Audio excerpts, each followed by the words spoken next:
Welcome to Pindar Poetry. We hope you learned something new. You'll start by confirming compatibility and preparing both devices. Turn on your Sony camera, enable Wi-Fi and Bluetooth, and select the remote or FTP control mode.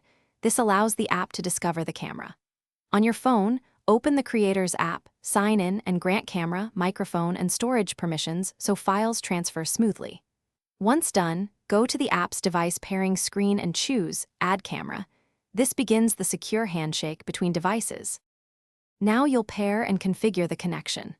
In the app, tap Scan or enter the camera's SSID manually, then accept the pairing prompt that appears on the camera LCD or type the PIN displayed.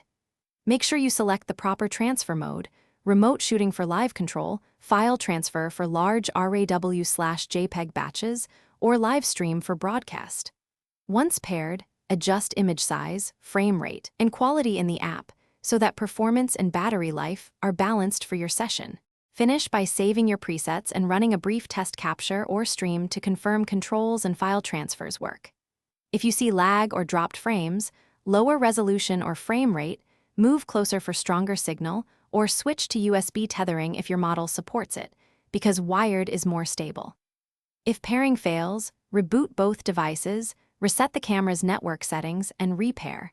And if problems persist, check app permissions. This single step often fixes blocked transfers. Thanks for watching. Consider subscribing if we helped you.